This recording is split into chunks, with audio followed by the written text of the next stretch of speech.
Tras la emisión de la orden ejecutiva de Barack Obama que declara a nuestro país como una amenaza inusual y extraordinaria a los intereses de Estados Unidos, la posibilidad de una intervención militar estadounidense contra Venezuela es una espada que se balancea sobre nuestras gargantas. No hay bombas lo suficientemente inteligentes para discernir entre los aliados de Washington y los bolivarianos. Los principales aliados de Estados Unidos estuvieron el día 4 de abril en las calles de Caracas. Vamos a verlos. Denunciamos y alertamos al mundo que la represión ha sido brutal durante todo el día de hoy. ¿Puedes calmar a Paparoni? ¿Qué pasa, Freddy? ¿Qué pasa? ¡Lárgate de aquí! ¡Suelte de aquí, chavo! Pero deja que nos dejen pasar por la cuestión. ¡Esa basura, vale! Valiente, pues estamos ya por el Estado.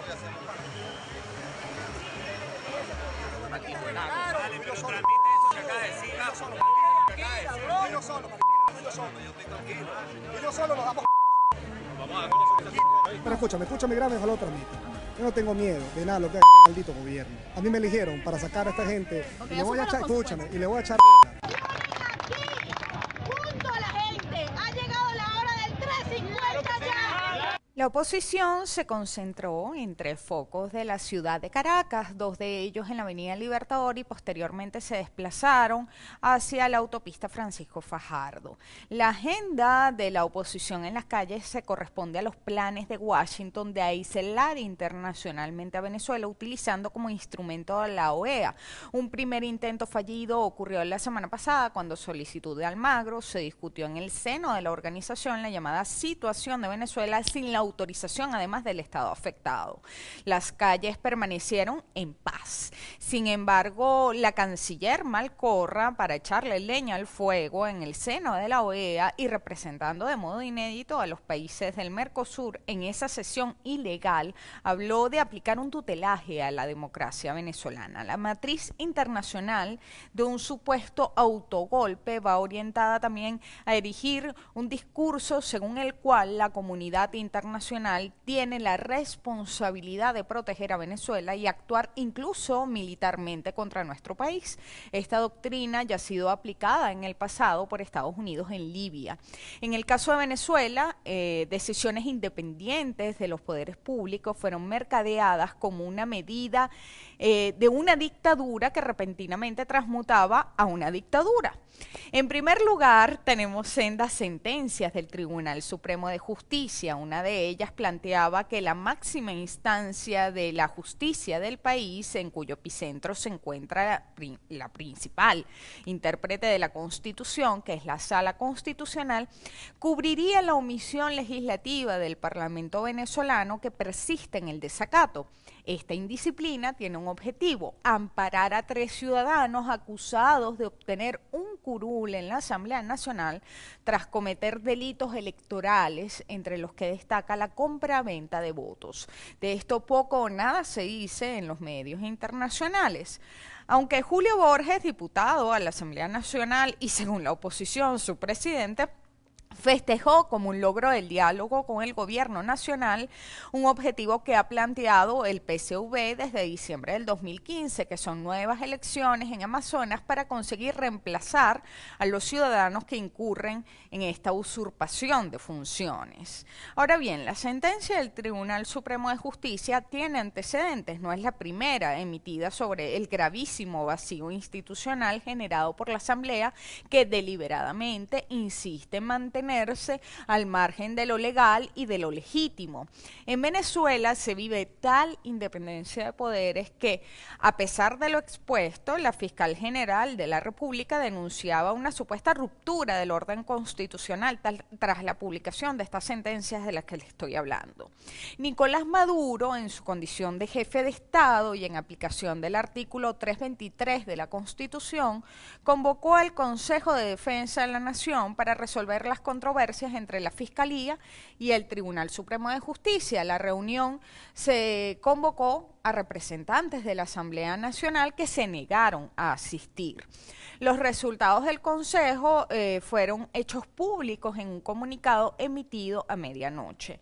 El TCJ explicó el alcance entonces de las sentencias emitidas y la fiscal posteriormente hasta visitó al presidente Miraflores. Y guste o no, la figura del jefe de Estado existe en democracia y no se le cuestiona a ningún país, excepto por supuesto a Venezuela.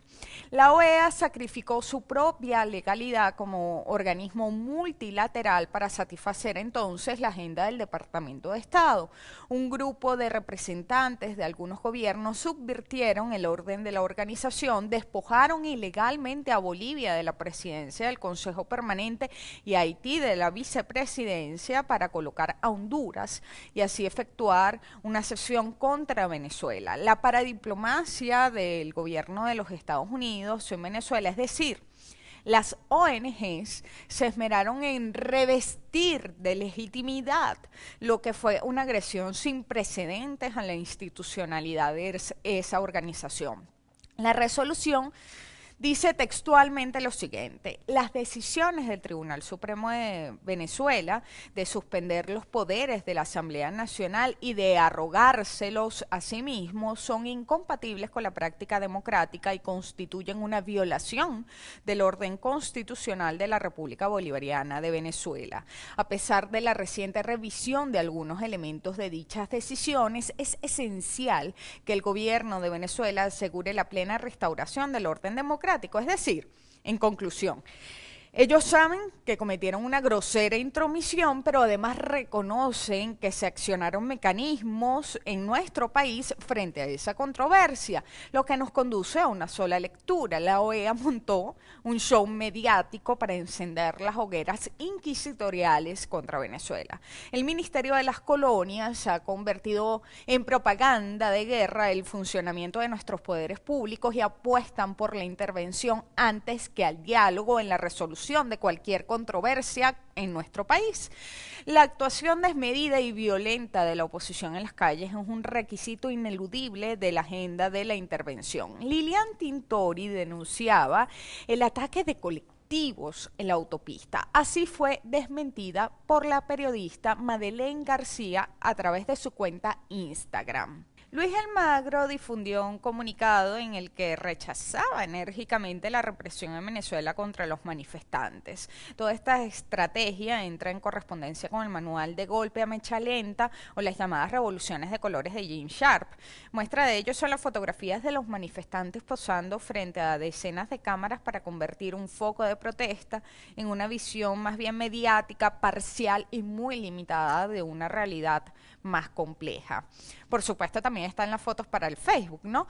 El circo continuó con el número de la Asamblea Nacional aprobando por lo que ellos llaman unanimidad, pero en realidad es ese acto que ellos hacen de darse palmaditas en el hombro entre ellos.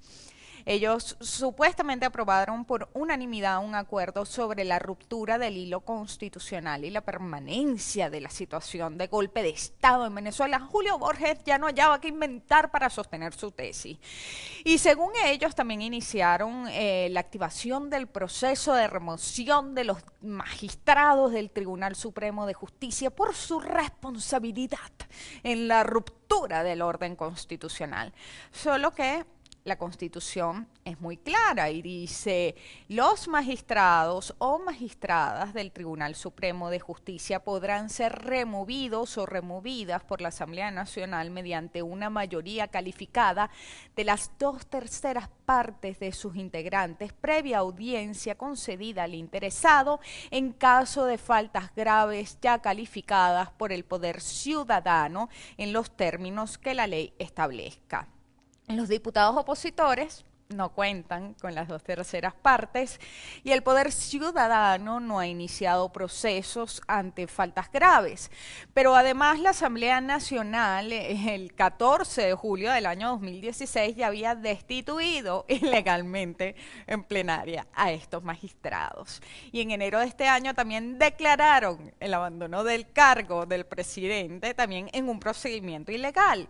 En este mar de contradicciones e ilegalidades no no hablan o no reflexionan los sesudos analistas y políticos de la oposición venezolana. Tampoco reciben el castigo que se merecen por atentar así contra el Estado. Pero acusarán la mediática internacional a la Asamblea de estar dando un golpe de Estado o una vez más serán cómplices de sus señorías imperiales.